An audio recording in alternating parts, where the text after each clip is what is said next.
नमस्कार विद्यार्थियों। आज जिस विषय पे हम चर्चा करने जा रहे हैं वह विषय बहुत ही इम्पोर्टेंट है। वह इम्पोर्टेंट इसलिए है क्योंकि इससे हमारे शरीर के रोगों की से रक्षा होती है और वह टॉपिक है टीकाकरण। टीकाकरण से तात्पर्य होता है कि हम हमारे शरीर के अंदर जिस जीवाणु जिस रोगों से बचना चाहते हैं उन रोग से बचने के लिए उसी रोग का जीवाणु हमारे शरीर के अंदर ओरल माध्यम से या हम इंजेक्शन के माध्यम से शरीर के अंदर प्रवेश करा देते हैं। प्रवेश करने के साथ में हमारे शरीर के अंदर उसकी एंटीबॉडीज डेवलप हो जाती है। एंटीबॉडीज डेवलप होने का तात्पर्य ये होता है कि हमें उस रोग से बचने की क्षमता आ जाती है। सबसे पहले टीकाकरण जानने से पहले हम ये देखते हैं कि प्रतिरक्षा या इम्यूनिटी क्या होती है। इम्यूनिटी से हमारा तात्पर्य होता है कि किसी भी रोग से हमारे शरीर को उस रोग से बचने की कितनी हमारे शरीर के अंदर क्षमता है, कितनी हमारे शरीर के अंदर ताकत है। अब हर व्यक्ति की अलग अलग इम्यूनिटी होती है। बच्चों की बात करें तो बच्चों में जो इम्यूनिटी होती है वो बहुत कम होती है, ठीक है। वृद्धों की, बुजुर्गों की बात करें तो उनमें भी इम्यूनिटी कम हो जाती है। जैसे जैसे उम्र बढ़ती जाती है वैसे वैसे इम्यूनिटी जो होती है वह डिक्रीज होती जाती है। परंतु यदि इन्वर्टेड कॉमा में, और ध्यान से सुनिए, जब हमारे खान पीन का तरीका अच्छा है, हमारी एक्सरसाइज का, योगा का, हमारी फिजिकल एक्टिविटी, किसी भी तरह की फिजिकल एक्टिविटी का तरीका सही है तो निश्चित रूप से हमारी जो शरीर की प्रतिरक्षा प्रणाली है वह उतनी मजबूत होती है। आपने नोट किया होगा छोटे जो बच्चे होते हैं 5 साल तक के बच्चे, वह बहुत ज़्यादा बीमार पड़ जाते हैं, जल्दी बीमार पड़ते हैं और वो कुछ समय बाद अपने आप डॉक्टर बार बार बुखार आना, उल्टी होना, दस्त होना, इस तरह की बीमारियां उनमें, सामान्य बीमारियां उनमें होती हैं। कुछ समय पश्चात वह जो रोगों की क्षमता होती है वह अपने आप डिक्रीज हो जाती है, यानी वो बीमार कम पड़ते जाते हैं, यानी उनकी प्रतिरक्षा प्रणाली जो होती है वह इंक्रीज होती जाती है, उनकी प्रतिरक्षा प्रणाली बढ़ती जाती है।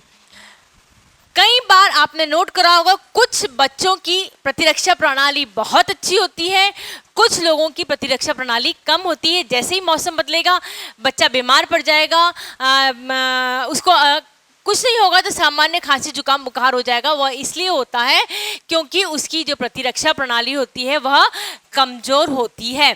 प्रतिरक्षा प्रणाली वह प्रणाली होती है जो कि हमारे स्वयं के शरीर में होती है, हर व्यक्ति में अलग अलग होती है और वह हमारे जो विभिन्न प्रकार के जो रोग होते हैं उससे हमारे शरीर का बचाव करती है।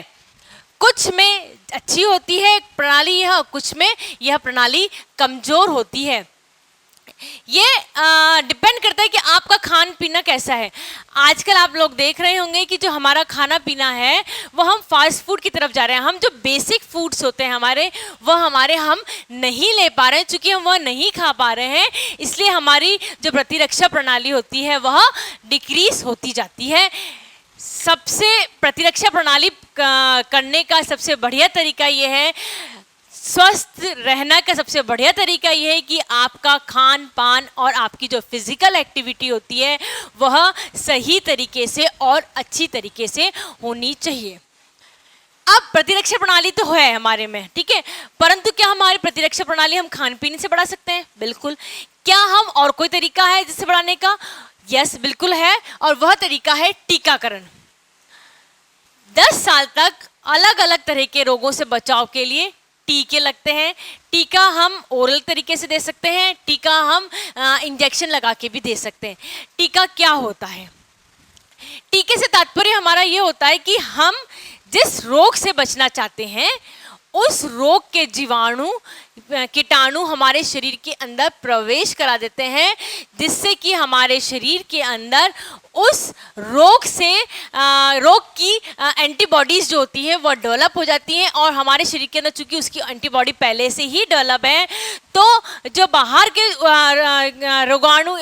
जीवाणु और जो कीटाणु हमारे शरीर के अंदर प्रवेश कर जाते हैं तो जो एंटीबॉडीज़ हमारे शरीर के अंदर पहले से ही मौजूद हैं वह उनसे लड़ाई होती है और वह उनका खात्मा कर देती है और हमारा शरीर जो होता है वह रोग मुक्त हो जाता है, यानी कि उसको वह रोग नहीं होता है। इस तरीके से टीकाकरण देके रोगों से बचाव किया जा सकता है। क्या टीकाकरण कंपलसरी है? जी हाँ, बिल्कुल। हिंदुस्तान के अंदर और विभिन्न देशों के अंदर कुछ बेसिक जो टीके होते हैं वह कंपलसरी होते हैं। आजकल तो कुछ टीके होते हैं जिसके बारे में हम आगे ज्ञान प्राप्त करेंगे। कुछ टीके होते हैं उनको बिना लिए, उनको बिना इंजेक्ट करे जो डिलीवरी की जो मदर होती है उनको छुट्टियां तक नहीं मिलती है। यानी डिलीवरी के पश्चात यदि हॉस्पिटल से छुट्टी चाहते हैं तो निश्चित रूप से कुछ टीके लगवाना अनिवार्य होता है। हर गांव में, हर शहर में, हर जगह टीकाकरण कार्ड उपलब्ध होता है। टीकाकरण डिलीवरी के पश्चात में महिला को टीकाकरण कार्ड दिया जाता है कि आपको कुछ टीके जो होते हैं, बेसिक टीके होते हैं, वह टीके अवश्य लगाए जाने चाहिए। एक बात और बता दें आपको, हमारे हिंदुस्तान के अंदर बीसीजी का टीका कंपलसरी लगाया जाता है। यह साइंटिफिक आजकल कह रहे हैं, कितना सच है, कितना सही है, कितना गलत है, इसके बात पे अभी भी रिसर्च चल रही है कि जो पैंडेमिक कोविड-19 आया है हिंदुस्तान में, इसका प्रकोप कम होता है। वह प्रकोप कम इसलिए है क्योंकि हिंदुस्तान में बीसीजी के जो टीके हैं वह कंपलसरी लगाए जाते हैं। अलग अलग तरह के अलग अलग टीके होते हैं, इसके बारे में भी हम अभी ज्ञान प्राप्त करेंगे। सबसे पहले हम देखते हैं कि टीकाकरण जो होता है उसको लगाने के क्या क्या लाभ होते हैं। सबसे पहला और इम्पॉर्टेंट लाभ ये होता है कि जो टीकाकरण होते हैं उससे हम संक्रामक जो रोग होते हैं उससे बचा जा सकता है। पोलियो के जो टीका, जो दवाई दी जाती है, पल्स पोलियो की जो दवाई दी जाती है उससे बचा जाता है। खसरे का टीका लगाया जाता है, डीपीटी का टीका लगाया जाता है, अलग अलग तरह के टीके लगाए जाते हैं। और यह जो टीके लगाए जाते हैं इससे प्रमुख लाभ ये होता है कि हमारा शरीर जो है वह विभिन्न प्रकार के जो संक्रामक रोग होते हैं उन रोगों से उसका बचाव होता रहता है। चूंकि उन रोगों से बचाव होता रहता है इसलिए शरीर का मानसिक और फिजिकल जो विकास होता है, शारीरिक और मानसिक जो विकास होता है वह विकास निरंतर लगातार बढ़ता जाता है। यदि बच्चे का विकास पूर्णतः संपूर्ण तरह हो रहा है, संपूर्ण विकास हो रहा है बच्चे का, तो निश्चित मानिए आप इस बात को, क्योंकि उनका विकास हो रहा होता है इसलिए, ठीक है, हम ये मानते हैं बच्चों का विकास यानी समाज का विकास, समाज का विकास यानी देश का विकास। यानी कि अगर हम समाज में बच्चों को टीकाकरण लगा रहे हैं तो ये हम हमारे देश की उन्नति कर रहे हैं। और नेक्स्ट आता है कि हमारी प्रतिरक्षा प्रणाली को बढ़ाता है। प्रतिरक्षा प्रणाली को बढ़ाने का मतलब है कि हम कई बच्चे होते हैं जो बार बार रोगों से पीड़ित होते हैं। कुछ नहीं होता तो उनको मौसम चेंज होते ही खांसी जुकाम बुखार, आजकल इसका भी टीका आया, इन्फ्लुएंजा का टीका बोलते हैं उसको, तो उसका भी टीका लगाया जाता है। जिससे क्या होता है कि बच्चों में जो बार बार बीमारियां होती है खांसी जुकाम की, वो उस समय रोक लग जाती है। ठीक है, पूर्णतः रोक नहीं लग रही है क्योंकि वो इम्यूनिटी धीरे धीरे डेवलप होगी, परंतु फिर भी उसके अंदर उस चीज की रोक लग जाती है। यानी जो प्रतिरक्षा प्रणाली होती है, जो शरीर के अंदर जो इम्यूनिटी पावर होती है वह बढ़ जाती है। फिर है टीकाकरण के बाद होने वाले रोगों की तीव्रता जो होती है वह कम हो जाती है। कहने का तात्पर्य यह है कि कई बार ऐसा होता है जैसे छोटी माता का, बड़ी माता का, इस तरीके के टीके लगाए जाते हैं, परंतु टीका लगने के पश्चात भी कई बार रोग हो जाते हैं। ठीक है, खसरे का रोग होता है वो टीका लगाने के पश्चात भी कई बार हो जाता है, परंतु उसकी जो इंटेंसिटी होती है, जो उसकी तीव्रता होती है, वह टीका ना लगने के कारण जितनी ज़्यादा होती है, टीका लगने के कारण उतनी उसकी जो तीव्रता होती है वह कम हो जाती है। यानी शरीर के अंदर जो नुकसान होना वाला होता है वह नुकसान शरीर में कम से कम होता है, और यही टीकाकरण की इम्पोर्टेंस होती है। नेक्स्ट है दवाइयों पे व्यय कम होता है। बिल्कुल, यदि कोई बार बार बीमार हो रहा होता है तो डॉक्टर के पास जाना, उसकी दवाएं लेना, आवागमन के लिए पेट्रोल का खर्चा, इस तरीके से बहुत सारी दवाइयों का खर्चा, इस तरीके से बहुत सारे खर्चे हो जाते हैं। टीकाकरण एक ऐसा उपाय है जिसके द्वारा निश्चित तौर पे ये जितने भी यानी कि शारीरिक सुरक्षा हेतु शरीर का उचित तरीके से विकास हो, मानसिक विकास हो, शारीरिक विकास हो, अलग अलग तरह के विकास संपूर्ण विकास होना शरीर का तब होता है जब हम विभिन्न प्रकार की बीमारियों से बचे रहें, और टीकाकरण इसके लिए बहुत ही इंपॉर्टेंट रोल प्ले करता है। नेक्स्ट है हानिकारक प्रभाव से बचाव। कई बार क्या होता है बच्चों कि बीमारी हो जाती है, बीमारी होकर ठीक हो जाती है, परंतु वह शरीर के ऊपर परमानेंट इफेक्ट छोड़ जाती है। जैसे कि हम बात करते हैं पोलियो बीमारी की। पोलियो बीमारी ऐसी बीमारी होती है जिसमें कि पाउच होते हैं वो होने के पश्चात ठीक नहीं होते, खराब हो जाते हैं। इसीलिए सरकार ने पल्स पोलियो को जो अभियान चलाया था कि हर बच्चे को पल्स पोलियो की दवाई खुराक दी जाए। खुराक देने के कारण से आज भारत में पोलियो की जो संख्या है वह निरंतर घटती जा रही है, और स्थिति यहाँ तक आ गई कि हमारे यहाँ पोलियो के जो मरीज हैं वह गिने चुने ही रह गए हैं, और उसकी संख्या जो हम पहले बहुत ज़्यादा थी वह बिल्कुल कम सी हो गई है। पोलियो से क्या हुआ, पोलियो बुखार आया, ठीक हो गया, परंतु उसने पाँव पे परमानेंट हानिकारक प्रभाव छोड़ दिया। पल्स पोलियो की दवाई दी, पल्स पोलियो की दवाई के कारण से पोलियो का रोग नहीं हुआ, और उससे हमारे शरीर के अंदर जो हानिकारक प्रभाव था वह हानिकारक प्रभाव नहीं हुआ। कहने का तात्पर्य यह है कि किसी भी तरह के शारीरिक हानिकारक प्रभाव से एक टीकाकरण ही है जिसके द्वारा कि बचा जा सकता है, क्योंकि टीकाकरण के द्वारा हमारी जो प्रतिरक्षा प्रणाली है हम उसको इंक्रीज कर देते हैं। अब टीका लगाते समय किन किन बातों का ध्यान रखा जाएगा इसके बारे में बात कर लेते हैं हम लोग। टीका हमेशा समय पर लगाना चाहिए। समय का तात्पर्य है अगर 1 माह में कोई टीका है तो उसे लगाना चाहिए, 2 साल में जितने टीके कंप्लीट हो जाने चाहिए उतने टीके लगाने चाहिए, 5 साल की आयु तक जितने टीके कंप्लीट हो जाने चाहिए उतने टीके उस समय लगा देने चाहिए। प्लस माइनस 2, 5, 10 दिन ऊपर नीचे हो जाते हैं, परंतु 5 साल की आयु यदि कह रखी है तो 5 साल की आयु पर ही टीके अवश्य लगवाने चाहिए। टीके यदि समय पर नहीं लगते हैं तो उन टीकों का कोई उपयोग नहीं रह जाता है। इसीलिए हर टीके का एक समय होता है, उस समय पर ही टीका अवश्य लगवाना चाहिए। यदि किसी कारण से टीका नहीं लग जाता है, कोई भी कारण हो सकता है, या तो व्यक्ति भूल जाता है, या बच्चा उस समय बीमार होता है, या कोई अवेलेबिलिटी नहीं होती टीके की, कोई भी कारण हो सकता है। यदि किसी कारण से टीका नहीं लगता है तब डॉक्टर के पास जाके अवश्य सलाह ले लेनी चाहिए कि इस बच्चे का इस समय वाला का टीका रह गया है तो हम इसको किस तरीके से लगाएं ताकि बच्चे के अंदर प्रतिरक्षा जो प्रणाली है वह मेंटेन रहे। ये डॉक्टर फिर डिसाइड कर लेता है कि ये टीका नहीं लगा है तो ये टीका क्या दूसरे टीके के साथ में लग सकता है, या ये टीका का समय निकल चुका है, या ये टीका जो है वह प्लस माइनस 1 महीना 2 महीने में लगा जा सकता है। यह डॉक्टर ही डिसाइड करता है, इसलिए डॉक्टर के पास जाके अवश्य सलाह लेनी चाहिए। टीकाकरण से पूर्व यदि बच्चे को किसी भी तरह की बीमारी हो, चाहे बुखार हो, चाहे उल्टी हो, चाहे दस्त हो, या वो कोई दवाइयाँ ले रहा है तो उसके बारे में डॉक्टर को सूचित करना, उसके बारे में संपूर्ण जानकारी देना डॉक्टर को यह नितांत ही आवश्यक है, बहुत ज़रूरी होता है। क्योंकि टीकाकरण के दौरान आप आपके बच्चे के शरीर के अंदर कीटाणु रोगाणु प्रवेश करा रहे हैं। कई बार क्या होता है बच्चे को ज्वर होता है और अगर टीकाकरण दिया जाता है तो जो टीका है वह उसमें फायदे की जगह क्या करता है, नुकसान पहुंचा देता है। ठीक है, फायदे की जगह क्या होता है, उस टीके को नुकसान हो जाता है बच्चे को। इसलिए किसी भी तरह का बच्चे में रोग हो तो डॉक्टर को उसके बारे में जानकारी दे देनी चाहिए।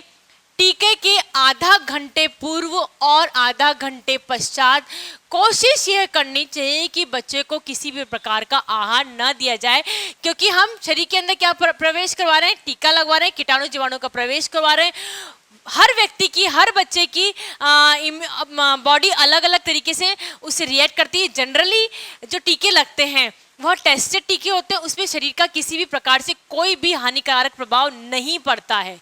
रिपीट कर दूं, टीका लगाने से शरीर के ऊपर किसी भी तरह का बच्चे के ऊपर हानिकारक प्रभाव नहीं पड़ता है, क्योंकि ये एक बहुत लंबी प्रोसेस से गुजरते हैं। ये बहुत लंबे लंबे छोटे छोटे बड़े बड़े टेस्ट होके गुजरते हैं।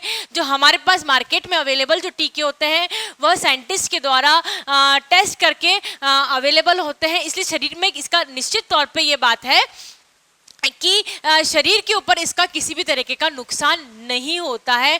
फिर भी शरीर में हर व्यक्ति का, हर बच्चे का शरीर अलग अलग होता है। किसका किस तरीके से रिएक्शन होता है, इस रिएक्शन वर्ड से बचने के लिए बच्चे को कोशिश ये करनी चाहिए कि टीका लगाने के पूर्व आधा घंटे और आधे घंटे पश्चात खाने को न दिया जाए, और यदि आपको देना जरूरी है तो निश्चित तौर पे डॉक्टर से सलाह लेकर ही कार्य किया जाए, क्योंकि जो डॉक्टर होता है वही ये बता सकता है कि क्या टीके से किसी तरह का नुकसान खाने के बाद या खाने से पहले हो सकता है अथवा नहीं हो सकता है। कई बार क्या होता है, जो टीके होते हैं वो कॉम्बिनेशन में लगते हैं, जैसे कि एक टीका, दो टीका, तीन टीका, तीनों टीकों को मिला के अलग अलग को मिला के और फिर एक टीका बनाया जाता है और फिर शरीर के अंदर लगाया जाता है। अब ये बात हमेशा ध्यान रखिए कि साथ में लगाए जाने वाले टीके हमेशा साथ में लगाए जाने चाहिए। हमने अभी आपको बताया कि कॉम्बिनेशन में ABC टीका है, इन टीकों को मिक्स करा और मिक्स करने के बाद में एक नया कॉम्बिनेशन बना, उस कॉम्बिनेशन को शरीर के अंदर प्रवेश करा दिया गया। अब यह बात ध्यान रखनी चाहिए कि अगर उसकी सेकंड डोज लगनी है 1 महीने बाद, तो सेकंड डोज 1 महीने बाद ही लगेगी और उसी कॉम्बिनेशन में लगेगी जो पहले वाला कॉम्बिनेशन होता था, जो बच्चे के शरीर के अंदर प्रवेश कराया गया था। हो सकता है कई बार कि हम एक शहर में हो और हमें टीका जब लगाते समय हमारे दूसरे शहर में चले जाए, कोई भी कारण हो, या हम जिस डॉक्टर से लगवा रहे हो वह डॉक्टर उस समय अवेलेबल ना हो, तो जो टीके का कार्ड होता है उस कार्ड के ऊपर डॉक्टर उसकी स्ट्रिप लगा देता है, उसके ऊपर लिख देता है कि यह टीका इस कॉम्बिनेशन में लगाया गया था, उसी कॉम्बिनेशन में नेक्स्ट टीका साथ में अवश्य लगवाना चाहिए। नहीं तो जो प्रतिरक्षा प्रणाली की हम बात कर रहे हैं वह प्रतिरक्षा प्रणाली हमारे शरीर के अंदर नहीं हो पाती है। टीके की पहली खुराक में यदि किसी भी कारण से देरी हो जाती है तो टीके की दूसरी खुराक समय पर ही लगानी चाहिए। पहली खुराक में किसी भी कारण से कोई भी देरी हो जाती है, 5 दिन की देरी, 10 दिन की देरी, तो ऐसा नहीं होना चाहिए कि दूसरी खुराक में 15 दिन की देरी कैसे लगा जाए। हमें हमारी बुद्धि का इस्तेमाल नहीं करना चाहिए टीकाकरण में। डॉक्टर की जो सलाह है उसके ऊपर चलना चाहिए। डॉक्टर कहते हैं यदि पहली खुराक में 2, 3, 5 दिन की देरी हो जाए तो दूसरी जो खुराक लगाई जाए वह समय पर ही लगानी चाहिए। समय पर लगाने से जो हमारी प्रतिरक्षा प्रणाली है वह इंक्रीज हो जाती है। कई बार क्या होता है, टीकाकरण जब लगाते हैं तो बच्चे को बुखार आ जाता है। इससे घबराना नहीं चाहिए कि हमारे बच्चों को किस तरह का रिएक्शन हो जाए। ये एक नॉर्मल प्रोसेस होता है, टीकाकरण का एक नॉर्मल प्रोसेस होता है। बुखार आता है, 1-2 दिन बुखार रहता है और डॉक्टर आपको बताता भी है ना, कि इस टीकाकरण से ये बुखार आ सकता है या नहीं आ सकता है। फिर वही बात है, किसी की प्रतिरक्षा प्रणाली पहले से अच्छी होती है, किसी की प्रतिरक्षा प्रणाली बाद में अच्छी होती है। तो जिसकी प्रतिरक्षा प्रणाली पहले अच्छी, उस बच्चे को बुखार नहीं आएगा। चूंकि बुखार नहीं है और अगर बुखार आ भी गया तो किसी भी तरह के घबराने की कोई आवश्यकता नहीं होती है। इसके अंदर टीकाकरण एक सामान्य प्रोसेस है। इसमें जन्म के पश्चात या हम ये भी कह सकते हैं जन्म से पूर्व माँ को टीके लगाए जाते हैं, जो कि बच्चे की प्रतिरक्षा प्रणाली जो होती है उसको इंक्रीज करता है, और जन्म के पश्चात 10 साल तक प्रतिरक्षा प्रणाली को इम्प्रूव करने के लिए अलग अलग तरह के टीके लगाए जाते हैं, और यह टीका लगवाना अत्यंत ही आवश्यक है। जितने भी टीके सरकार के द्वारा कंपलसरी किए गए हैं बच्चों, वो टीके अवश्य ही लगाने चाहिए, कंपलसरी रूप से लगाने चाहिए। इससे हमारे शरीर के अंदर प्रतिरक्षा जो प्रणाली होती है वह इंक्रीज होती है। व्यय होते हैं, उन व्यय को कम किया जा सकता है। नेक्स्ट है शारीरिक सुरक्षा हेतु। बिल्कुल, टीकाकरण का मेन पर्पस ये होता है, मेन उद्देश्य यही होता है कि हमें शरीर की रक्षा हो। हमारे शरीर की किससे रक्षा हो? रोगाणुओं से, कीटाणुओं से, बीमारियों से हमारे शरीर की रक्षा हो। हमारे शरीर की रक्षा कम होगी तो अभी हमने जैसे आपको बताया